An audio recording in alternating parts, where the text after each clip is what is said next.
Good evening, good night, good morning, good everything wherever you are in the world right now watching this video. This is just a short introduction to two videos that is just after here. And this video is called Corona, the Crown Corporation. Corona means crown, and I was thinking today, because more have written in the comments that Corona means crown, and then suddenly it hit me with the Crown Corporation. And the Crown Corporation, yeah, there really is only one corporation. So the coronavirus seems very much like their business plan, actually to bring the whole world in alignment with their one world order plan. So that's why we are being shut down. That's why all businesses and everything are being shut down before they will usher in a new system. They will usher in the mark of the beast. They will usher in the RFID chip. It's difficult to say in English. And so it's just, the Corona is really just, it could be the Corona Corporation or the Crown Corporation.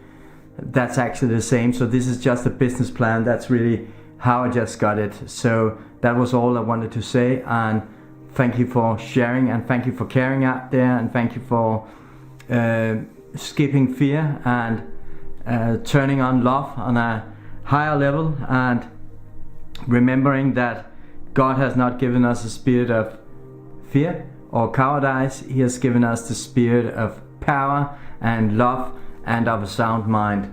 2 Timothy 1:7. God bless you all out there and your families, and stay safe and shielded under the protective wings of Abba Father.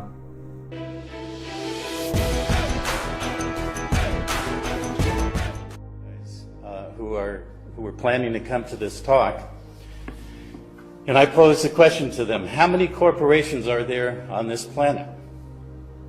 And one said 10,000. I said, come on, you don't think it's that low, do you? And the other said 50,000, 100, a million. I kept going like this: 10 million, 50 million, billions and billions. And I said, that's great, except you're wrong. There's only one corporation on this planet. Okay, how many of you knew that before I just said that? You're cheating. She's one of my partners. Okay, one corporation. It's called the Crown Corporation. It's in the city of London, which is not London, England. It's a 1 mile square enclave that is a sovereign city-state, which is only one of 3 on the whole planet. The other 2 are Vatican City and Washington, D.C. It's the tripartite, or the triumvirate, of power and sovereignty on this planet. Okay? Everything that descends from that one corporation, starting with what were called and what are still called joint stock companies. And the joint stock aspect of it is, it's a crown charter. It belongs to the crown, which is not the same as the man or the woman who sits on the throne. Okay?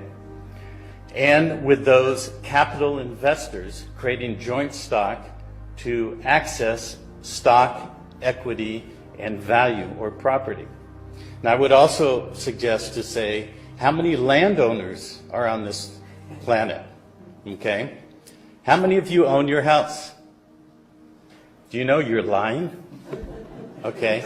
None of you own your house. Nobody owns land on this planet. There's one landowner, and it's the same thing, the Crown Corporation. Okay? Now, that tripartite structure that I mentioned was essentially initiated in the year 1302 by a papal bull, which is a proclamation or a decree by the papacy. It's called Unum Sanctum. And for the next 200 or so years, more papal bulls were issued. And the essential element of those papal bulls was to claim that all land and all flesh and all souls belong to it. Okay? And because we only have 15 minutes more, thereabouts, I can't go into the detail. But I can tell you, I have 25 years under my belt, and my friend over there has decades herself, and many of us, aggregating hundreds and maybe even thousands of years of research, we could show you chapter and verse of where this is laid out. But you think that law is singular and in one place. It is all over the place. So when I said that I've studied esoteric systems operate on a principle maxim, which is hidden in plain sight. Okay, so law is the same thing. It is hidden in plain sight because all of law is fundamentally a matter of contract. Contract establishes jurisdiction. And in order to be a valid contract, you have to have several elements. Full disclosure, meeting of minds, equal consideration. In 1783, this treaty was established, and I've highlighted the most important phrase. It's in the beginning. Prince George III, King George III, by the grace of God, King of Britain, France, and Ireland, defender of the faith, Dukes of Brunswick and Lüneburg, here's the important part, Arch-Treasurer and Prince-Elector of the Holy Roman Empire and of the United States of America. Small t. That's a different entity. Okay? So you have the Arch-Treasurer, which means the top treasury, the issuer of the money from the City of London of an office called the Office of the Exchequer, right next to something called the Four Inns of Court, which is where the bar associations issue from. BAR stands for British Accredited Registry. Registry, the root is Regis, which means it belongs to the crown or the king, but specifically the crown. So when you register your property or your child or your home or your car, you are putting it in the registry, which means the property belongs to the king. That includes your body, which is initially registered by the record of vital statistics that we call a birth certificate. That birth certificate creates the franchise that puts you into the United States of America in Washington, D.C. And therefore you are owned as chattel property, which means you're movable and you're controlled and controllable. We'll get to that in a minute. So Arch-Treasurer of the Holy Roman Empire, which was established formally in the year 962 between the Pope and Otto the Great, who was from the Carolinian or the Charlemagnean bloodline. Okay, and they made an agreement to meet at the end of time. The Prince Elector would be the king or the crown, and the king controls all of the land. And the Pope or the Vatican or the Holy See controls all the law. The law is what binds us as monetary bonded surety, which means we're the guarantor, we're the collateral to all the monetized debt. So there are two lines in history, the line of the king and the line of the priest. I put this quote up here. It's a Supreme Court where it says U.S. or S.CT. That means it's a Supreme Court decision. It essentially means it is the highest court statement of reality. It says the U.S. citizens of the District of Columbia residing in one of the states of the Union are classified as property and franchises of the federal government as a, quote, individual entity.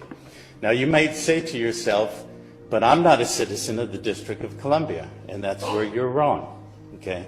You may say to yourself, I'm a living being standing on the ground, on the land, and therefore I'm not a property and I'm not a franchise, and I may consider myself an individual, but you don't understand the definition of the word individual. Individual is an artificial construct in the legal system in which we exist.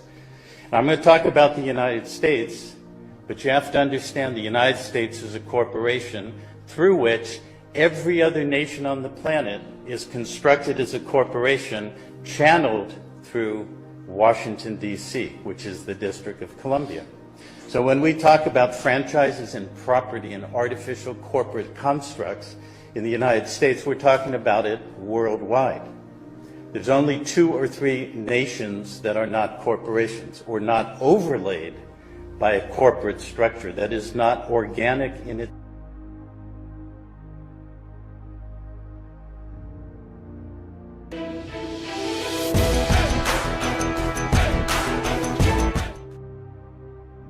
Sobering study of the signed treaties and charters between Britain and the United States exposes a shocking truth. The United States has always been, and still is, a British Crown colony. King James I was famous not for just changing the Bible into the King James Version, but for signing the First Charter of Virginia in 1606. That charter granted America's British forefathers a license to settle and colonize America. The charter also guaranteed that future kings and queens of England would have sovereign authority over all the citizens and colonized land in America stolen from the Indians. After America declared its independence from Great Britain, the Treaty of 1783 was signed. That treaty specifically identifies the King of England as the Prince of the United States and contradicts the belief that America won the War of Independence.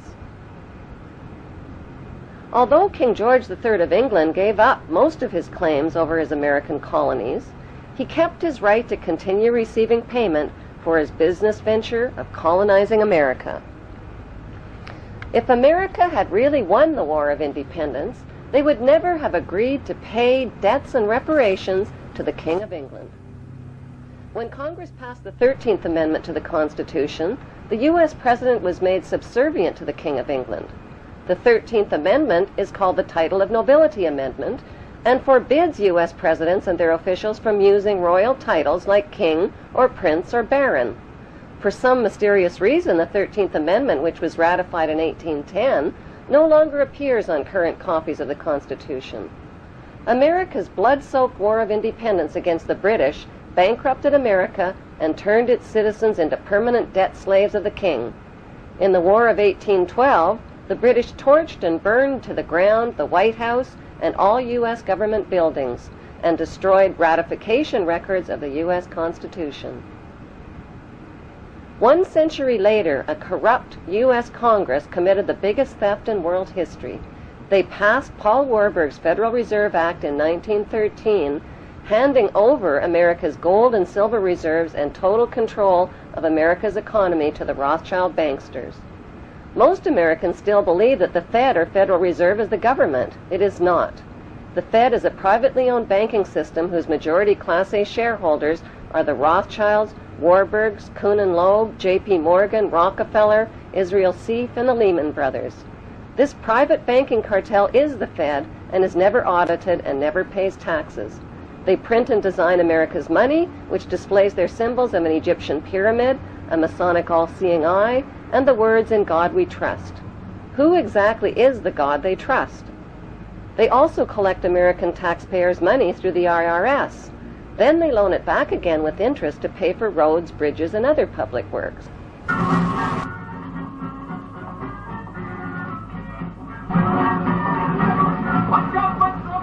American presidents are handpicked and financed by these special interest power groups.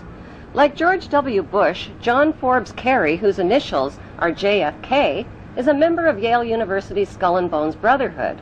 The Forbes part of John Kerry's name identifies his descendancy from Captain Robert Bennett Forbes, who was a drug runner for the Rothschilds' opium drug trade with China in the 1800s. Most U.S. citizens believe that the United States is a country and that the President is the most powerful man on earth. The United States is not a country. It is a corporation, and the President is President of the Corporation of the United States. He and his elected officials work for the corporation, not for the American people. Since the United States is a corporation, who owns the corporation of the United States? Like Canada and Australia, whose leaders are prime ministers of the Queen and whose land is called Crown Land, the United States is just another crown colony.